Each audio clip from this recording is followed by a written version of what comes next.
정말 기본 중에 기본 수학이죠.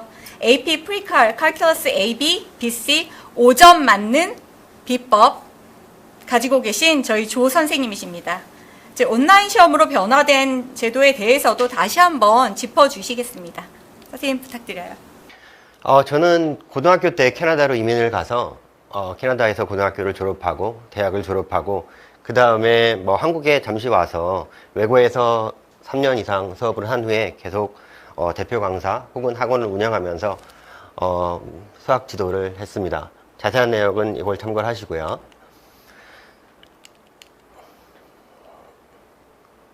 자, 효과적인 수학 공부 순서에 대해서 말씀을 드리겠습니다. 제가 상담을 하다 보니까 여러 어머님들이 유학을 생각하시고 계시고 어떤 어머님들은 외국인 학교를 보내려고 생각을 하시고 있습니다. 가능하다면 저는 9학년 때 알지브라 2를 듣는 것을 추천드립니다. 8학년 때 알지브라 1을 들었다면 플레이스먼트 테스트나 이런 방법을 통해서 알지브라 2를 듣는 게 좋고요. 그 다음에 10학년 때는 프리칼큘러스, 그래야지 SAT1과 AP 프리칼큘러스를 끝낼 수가 있습니다. 그 다음에 11학년 때 이피칼, AB나 BC, 스탯은 12학년에 듣거나 11학년에 들을 수도 있겠죠. 이런 식으로 계획을 하시면 AP에서, 테스트에서 많은 과목들을 미리 끝낼 수가 있습니다. 중요한 것은 그냥 진도만 나가는 수업은 좋지 않습니다. 공부를 하면서 바른 습관을 가지고 아이들이 상황에 맞게 아이들이 따라올 수 있는 범위 내에서 수업을 진행하는 것이 굉장히 중요합니다. 무조건 어떤 아이가 9학년인데 AP 칼큘러스까지 한다고 해서 따라하는 학생들이, 어머님들이 많이 있는데 그렇게 하지 마시고요. 아이들의 상황에 맞게 아이들이 얼마큼 이해를 하는지, 아이들이 바른 습관을 가지고 공부를 할 수 있는지를 보시고 수업을 진행하는 게 좋고요. 수학은 당연히 빨리 조금 진행하는 게 좋다는 거 다 알고 계시지만 물론 수학을 잘하면 과학이나 이런 거에 도움이 되는 것도 마찬가지지만 대학교에서 요즘에 엔지니어링이나 데이터 사이언스나 수학 부분이 워낙 또 인기가 많기 때문에 미리 수학을 진행해 주시는 게 좋습니다. 그래서 주의할 점은 학교에서 이런 것들을 허락하지 않는 학교들이 있습니다. 무조건 알지브라 2는 10학년에 듣고 프리카는 11학년에 듣고 이런 식으로 정해준 학교가 있을 때는 학교와의 트러블을 생각을 하면서 문제가 안 되는 범위 내에서 수업을 진행하는 게 중요합니다. 자, 변화에 대해서 조금 점검을 해보겠습니다. AP 칼큘러스는 변화가 정말 없는 과목 중에 하나입니다. 2000년도에 한 번 변했고요. 2000년도 전까지는 계산기를 안 쓰고 문제를 다 풀다가 2000년도 이후에는 계산기 허용이 됐고 그 다음부터 한 번도 내용에 큰 변화가 없이 쭉 왔습니다. 2025년 하이브리드 시스템을 이용해서 모든 수학 과목들 AP 프리칼, AP 칼큘러스, AB, BC가 하이브리드 시스템으로 적용이 되고요. 하이브리드가 뭔지는 아실 것 같은데 MCQ는 다 디지털로 컴퓨터로 시험을 보게 되고 FRQ는 페이퍼 버전으로 시험을 보게 됩니다. 문제 수랑 시간을 좀 설명을 드리면 칼큘러스의 경우 객관식은 계산기 안 쓰는 부분에서 30문제 1시간 주어지고요. 계산기 쓰는 문제는 15문제 45분이 주어집니다. 프리칼큘러스는 28문제 80분의 시간이 주어지고요. 12문제 40분의 시간이 주어집니다. 주관식은 칼큘러스 A, B 다 같습니다. 4문제가 1시간이 주어지고요. 2문제가 계산기 안 쓰는 문제는 2문제, 30문제 주어집니다. 프리칼큘러스도 마찬가지로 계산기 못 쓰는 문제는 2개, 30분의 시간이 주어지고 계산기 쓰는 문제는 2개, 30분의 시간이 주어집니다. 생각보다 시간들이 굉장히 많이 주어지는데 객관식은 굉장히 지문의 길이가 길고 계산해야 될 부분이 꽤 많이 있습니다. 그렇기 때문에 시간이 꽤 많이 있고 FRQ는 한 문제당 15분씩 똑같습니다. 차이점이 있다면 AP칼, AB, BC는 MCQ와 FRQ 다 50%씩 성적이 반영이 되고요. 그 다음에 AP 프리칼은 MCQ가 전체 성적의 3분의 2, 그 다음에 FRQ가 전체 성적의 3분의 1을 차지하게 됩니다. 문제 난이도는 솔직히 굉장히 어렵지는 않았습니다. 2018년부터 2024년은 문제 난이도가 너무 평이하고 중하 정도의 수준이었다면 AP 문제가 이런 식으로 바뀌고 났을 때 내년에는 저는 작년보다는 조금 더 어려운 시험이 나오지 않을까 예상을 합니다. 포맷에는 큰 변화가 없을 것으로 예상을 합니다. 그렇게 발표를 했고요. 디지털로 바뀌는 거 말고는 전체적인 포맷은 변화는 없고요. 시험 보는 시간만 칼 AB, BC의 경우 3시간 15분 정도 걸리고요. 브레이크까지 합치면 3시간 반 정도의 시간이 소요되고, 그 다음에 프리칼의 경우 시험 시간이 3시간이 적용이 됩니다. 계산기의 변화도 있는데요. 디지털 시험을 볼 때 블루북 프로그램 안에 데스모스라는 프로그램이 있는데 그걸 사용이 가능하고요. FRQ에서는 아마 페이퍼 버전을 쓰기 때문에 사용이 힘들 것입니다. 그래서 자기가 가지고 있는 계산기를 쓰는 게 좋고, 가능하다면 저는 엔스파이어 CX 카스 버전을 추천합니다. 제가 수업 때 정확히 어떻게 써야 되는지, 아이들이 그냥 계산을 하고 끝나는 게 아니라 좋은 계산기를 가지고 있어야 되는 이유는 자기가 틀린 답이, 자기가 어색한 답들이 맞은지 그 답을 확인할 수도 있어야 됩니다. AP칼 ABBC의 변화는 아주 살짝 있는데요. 인터그레이션 테크닉에서 변화가 조금 있을 뿐 큰 변화가 없기 때문에 뭐 크게 주목할 부분은 없을 것 같습니다. 제 수업에 대해서 좀 더 자세하게 말씀드리겠습니다.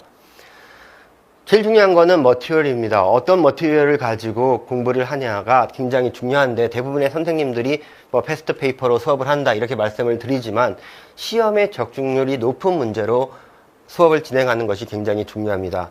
불필요한 문제들, 잘 나오지 않는 문제들을 가지고 굉장히 오랜 시간을 소비할 필요가 없는 거죠. 뭐 쉘스 메소드라든지 픽 서브스티튜션 뭐 이런 것들, 필요 없는 부분에 시간 낭비를 굉장히 줄입니다. 이번 연도도 마찬가지로 FRQ 6문제 정확하게 어떤 문제가 나올지를 제가 예측해서 아이들을 풀릴 거고요. 거의 6문제가 아마 비슷하게 출제가 될 것이라고 예상을 합니다. 제 큰 장점 중에 하나는 아이들한테 저는 제가 먼저 다가갑니다. 이게 가능한 이유는 아이들의 숙제와 아이들의 오답 노트를 제가 직접 채점을 하고, 그 다음에 아이들한테 커먼트를 제공하죠.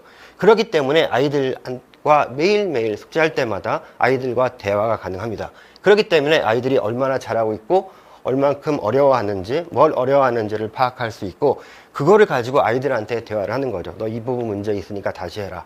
이 자료쌤이 보여줄 테니까 풀어봐라 하면서 제가 풀이 과정을 제공하고, 그래도 문제가 있다면 비싸워에 너는 몇 시간 가지고 와라 하고 개인적으로 불러서 그 아이들을 지도를 합니다. 실전 문제 반에서는 당연히 실전 문제로 진행을 하고요. 제가 오래전부터 AP 공부를 해왔기 때문에 굉장히 오래된 자료들을 다 갖고 있습니다. 정확히 어떤 학생들이 어떤 문제가 나올지를 예상해서 풀리기 때문에, 작년 같은 경우에 제가 확인한 결과 2명 빼고는 49명 중에 47명이 만점을 받았습니다. 시험 날짜에 맞춰서 준비하는 건 솔직히 아니고요. 시험 날짜 2주 전까지 준비를 완벽히 시킨 다음에 그 다음에 혹시나 하는 것들을 확인하고 지나갑니다. 그래서 공부를 열심히 하고 의지를 가지고 따라와 주는 아이들은 별 문제 없이 점수가 분명히 나올 것입니다. 제가 수업 시간마다 제일 많이 강조하는 것 중에 하나가 바른 습관입니다.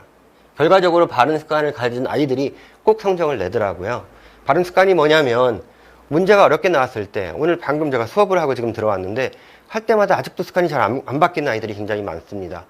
예를 들어서 좀 어려운 문제가 나왔다면 포기가 너무 빠릅니다. 수학은 포기를 빨리 하면 빨리 할수록 실력이 늘지 않죠. 선생님 모르겠어요.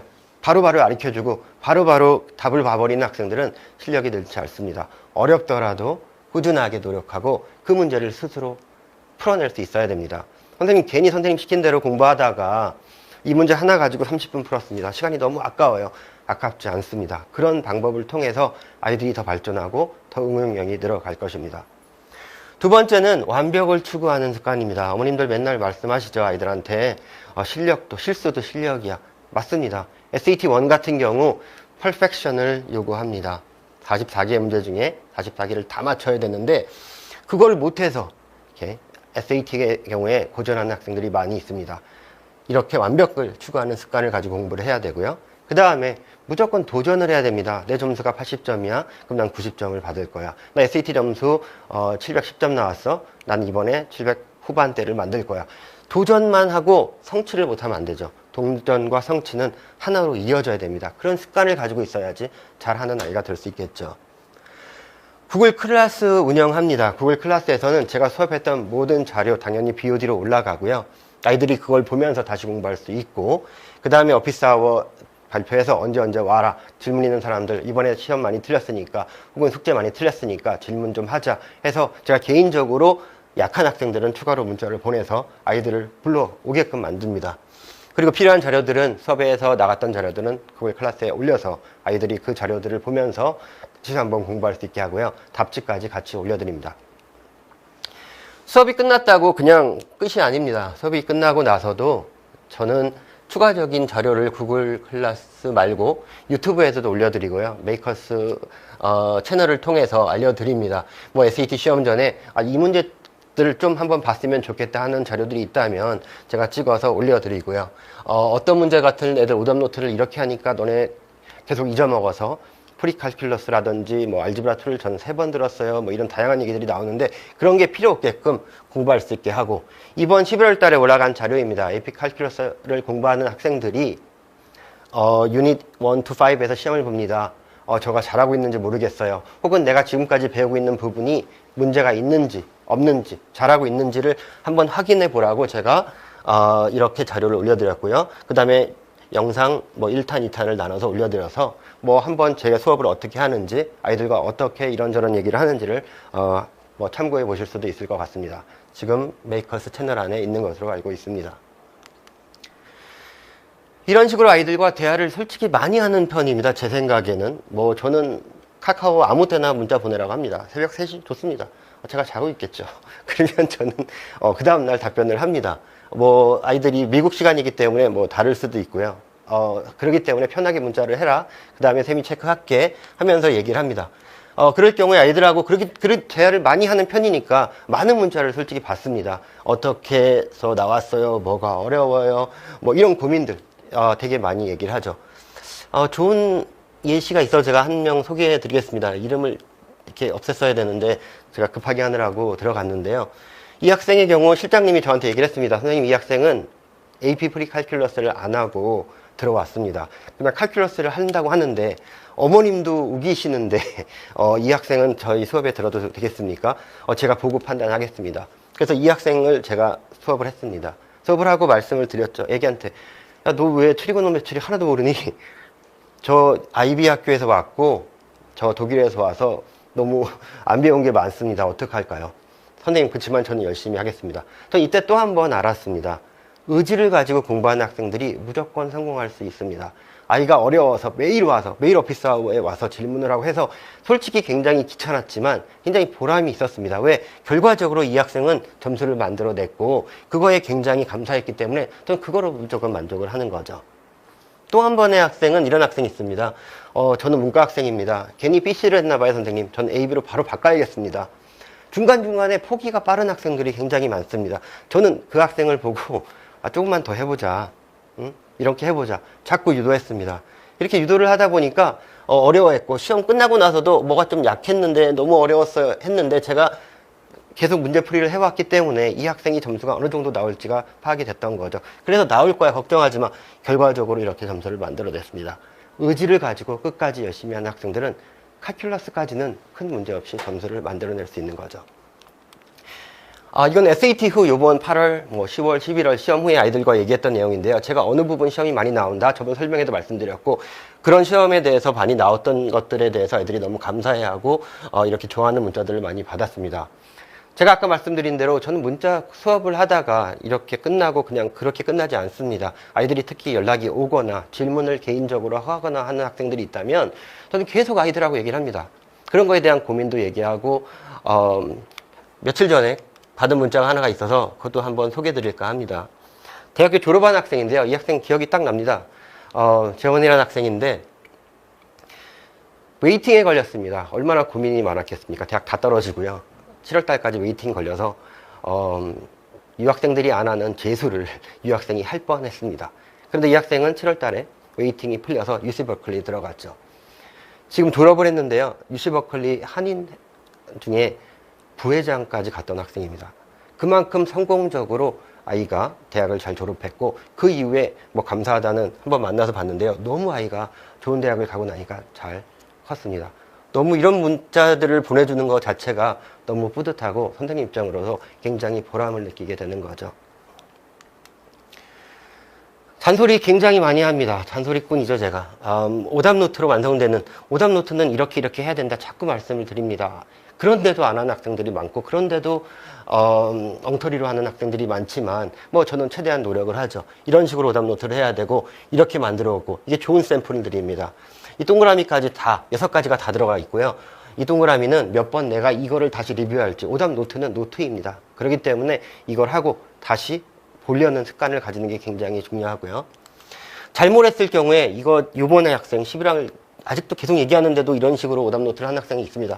굉장히 당황스럽죠. 예? 그러면 제가 이렇게 하면은 FRQ 풀 때, 채점할 때 너는 맞아도 아마 틀리게 될 가능성이 높다 하면서 여러 가지 잔소리를 하고요. 잘하는 학생들은 빠진 것들 이렇게 해주고, 아까 세연 학생 보셨죠? 굉장히 한 10페이지 넘은 오답 노트를 매번 해왔습니다. 그러니까 점수가 나오는 거죠. 뭐 잘못된 부분 템플릿 제공하고 어떤 식으로 제가 노트하고 뭔가 빠졌다 이런 것들에 대한 얘기를 하는 샘플들 제가 보여드리는 거고요. 이런 꼼꼼함을 요구하는 이유는 모든 칼리지 보드 수업이 AP까지는 수학 실력이 중요한 게 아니라 꼼꼼함이 중요합니다. SAT에서 고전하는 학생들이 굉장히 많죠. AP칼에서 5점을 받았는데 AP칼 5점은 쉽습니다. 문제가 쉬운 거는 아니죠. 다만 많은 학생들, 많게는 30-40%의 학생들이 5점을 받기 때문에 5점 만점을 받기가 쉽지만 SAT 같은 경우는 전체 250명 중에 1명 정도의 학생이 만점을 받습니다. 그렇기 때문에 44개 문제 44개를 다 맞춰야 되고요. 한두 개 실수가 계속적으로 반복이 되기 때문에 아이들 점수가 대략 750, 60 이 정도밖에 안 나오는 거죠. 그래서 그런 꼼꼼함을 키우기 위해서 아이들이 바른 습관으로 공부를 해줘야 된다는 게 제 중요한 포인트입니다. AP 프리칼은 작년에 처음 생겼습니다. 그래서 뭐 자료가 많지는 않지만 작년에 보니까 26%의 학생, 대략 80% 가까이 맞은 학생들은 5점을 받았습니다. 지오메트리와 알지브라2를 성공적으로 이수한 학생은 AP 프리칼 수업을 듣고 준비가 충분히 가능하고요. 특이점은 프리칼 전체가 나오는 게 아니라 AP 칼에 관련된 내용들만 들어갑니다. 그래서 빠진 부분이 은근히 많고요. 폴럴 부분을 생각보다 많이 강조하고 있습니다. 칼 ABBC 아까 말씀드린 대로 큰 변화가 없고 테스트 만점 범위가 굉장히 낮습니다. 76%. 문제가 어렵기 때문에 76% 이상만 봐줘도 충분히 5점이 나올 수 있고요. 그렇지만 SAT1은 100% 디지털이고 퍼포먼스에 따라서 아시는지 모르겠지만 모듈 1을 많이 틀리면 모듈 2에서 쉬운 버전으로 가게 됩니다. 그럴 경우에는 점수가 높게 나올 수가 없고요. 모듈 1을 잘 보고 모듈 2까지 다 잘 맞춰야지 800이라는 점수가 나올 수 있는 거죠. 제 수업에 대해서 조금 빠르게 말씀드리면 개념반, 겨울 유학생들을 위한 개념반은 이렇게 진행되고요. 저희 메이커스 사이트 들어가시면 자세하게 나와 있습니다. 그 다음에 개념반, 이제 국내 학생들은 1월 달에 이렇게 수업이 진행됩니다. 이 부분들은 2학기 개념 위주로 진행이 되지만 1학기 개념들도 꽤 빠르게 리뷰를 하고 진행이 되고요. 만약에 나는 칼은 거의 안 배웠다 하는 학생들은 지금 기본 개념반, 처음 시작하는 학생들을 위한 반이 이렇게 소개가 되고 그 다음에 일주일에 한 번씩 2학기 한 번씩 준비하면서 학교 진도에 맞춰서 진행을 하고 싶은 학생들은 이 클래스를 진행하시면 되고 마지막 문제풀이반은 꼭 필요합니다. 문제풀이반을 제가 들어줘야지 아이들이 어느 정도의 점수가 나오겠다는 것을 판단해서 더 꼼꼼하게 아이들을 완벽하게 준비시킬 수가 있습니다. 수업을 통해서 성적이 잘 나오는 것은 저는 당연한 거라고 생각을 합니다. 물론 아이들이 공부를 안 하는 학생이다. 그래도 하게 만들어야 되겠죠. 최대한 그런 식으로 아이들을 끌고 와서 성적이 나오게 해줘야 됩니다. 저는 제 수업을 통해서 성적을 받는 것뿐만 아니라 바른 습관들이 다른 공부에도 꼭 이어지게 하게끔 하는 것도 되게 중요하다고 생각합니다. 저랑 같이 수업을 통해서 아이들이 바른 습관을 가지고 다른 과목들, 대학 가서도 꾸준히 잘하는 학생이 되었으면 좋겠습니다. 오늘 설명회는 여기까지 하겠습니다. 이쪽으로 와주시겠어요? 네. 질문, 네. 선생님, 저희 학생들 질문 좀 드리려고 합니다. 지금 선생님 말씀 잘 들었고 말씀 주신 대로 저희도 선생님 방대한 자료 보완에 신경 많이 쓰고 있습니다. 그리고 지난 SAT 적중률로 감사 인사도 대신 많이 받아서 전달 드렸는데 받으셨죠? 네네. 네, 그럼 첫 번째로 프리칼큘러스랑 알지브라2, 지오메트리가 SAT 매스와 AP 칼큘러스를 성공적으로 이수하는 데 중요할까요? 그러니까 이게 프리 알지브라부터 알지브라 1, 알지브라 2 비슷한 개념들이 똑같이 계속 반복이 됩니다. 네. 그래서 이제 알지브라 2까지 나는 정말 튼튼하다 하는 학생들은 아까 말씀드린 대로 SAT 1을 보는 데는 문제가 없습니다. 하지만 제가 좀 당황스러워하는 경우가 어떤 경우냐면 AP 칼큘러스를 가르치다 보면은 AP 프리칼큘러스를 잘 모르는 학생들이 있습니다. 이름에서 느끼셨겠지만 프리칼큘러스는 칼큘러스 공부에 필요한 내용들을 공부하는 과목입니다. 그렇기 때문에 칼큘러스를 성공적으로 끝내기 위해서는 프리칼큘러스까지 꼼꼼한 공부가 되어 있어야 되고요. 그래야지 더 성공적으로 AP 칼큘러스 ABBC를 끝낼 수 있습니다. 그렇지만 그게 안 됐다면 추가적인 약한 부분에 대한 공부가 추가적으로 이루어져야겠죠. 그런 얘기를 제가 학생들이 필요하다면 이야기를 할 겁니다. SAT1은 알지브라 2까지만 꼼꼼하게 다 되어 있다면 문제를 푸는데 문제는 없을 것입니다. 네, 비슷한 질문인 것 같아요. 대체로 이제 어머님들 생각하시기에 9학년에는 알지브라 2, 10학년에는 프리칼큘러스, 그리고 11학년에는 AP 칼큘러스를 수강해야 한다고 생각하세요. 근데 일정상 이제 이게 조금 힘든 경우에 AP 수학 수업을 어떻게 계획을 하면 좋을지. 네, 이런 문제가 되게 많습니다. 어떤 한국에 있는 학교들이 대부분 이런 문제가 많은데요. 예를 들어서 뭐 KIS, SIS. 지금 나는 AP칼을 들어도 되는 실력이 있다고 생각을 하지만, 나는 10학년인데 알지브라 2를 듣고 있는 학생들이 굉장히 많을 것입니다. 11학년 때는 프리칼큘러스를 듣고, 12학년 때 이제 AP 칼큘러스를 듣게 되는 커리큘럼을 가진 학교들이 굉장히 많이 있죠. 그럴 경우에는 어쩔 수 없습니다. 그걸 따라가야 되고요. 그 대신 시험은 미리 볼 수 있습니다. 대부분의 그런 학교를 다니는 학생들은 스스로 AP 프리칼큘러스를 공부하면서 칼큘러스까지 같이 공부해서 10학년 때 혹은 11학년 때 미리 끝내는 거에 대해서 학교에서 뭐라 그러지 않기 때문에 그런 식으로 미리 끝내는 거를 추천드립니다. 네, 그리고 마지막으로 이제 문과는 뭐 칼 AB까지, 그리고 이과는 칼 BC까지는 해야 한다라고 이제 많이들 말씀을 주시는데요. 만약 그 과정을 그렇게 마치지 않으면 입시에 불이익이 있을까요? 문과 학생은 무조건 AB를 들어야 된다. 이과 학생은 무조건 BC를 들어야 된다. 이거는 틀린 말이고요. 문과 학생인데도 불구하고 BC까지 잘 하는 학생들이 많이 있습니다. AP칼은 이과 학생일 경우에 저는 무조건 추천을 드리고요. AP가 너무 없는 학생들, 요즘 질문 중에 또 많이 들어오는 질문 중에 하나가 어머님들이 AP를 몇 과목을 해야 될까요? 랑도 관계가 있는 것 같은데요. AP를 많이 하는 거는 좋습니다만 아이들이 핸들할 수 있는 범위 내에서 해야 됩니다. 다른 커리큘럼 하나도 없이 AP만 10과목 했다고 대학을 잘 가는 건 아니죠. 그렇기 때문에 적당한 액티비티도 해주고 스포츠도 해주고 여러 가지 활동을 하면서 AP도 같이 하는 게 중요한데요. 문과 학생 같은 경우 가능하다면 AB를 하는 게 좋지만 너무너무 수학이 약하고 싫다면 안 해도 좋습니다. 그렇지만 이과 학생의 경우에는 가능하다면 BC까지는 해주는 것을 추천드립니다. 네. 불이익이 조금은 있지 않을까 생각이 드네요. 네, 감사합니다. 네, 감사합니다.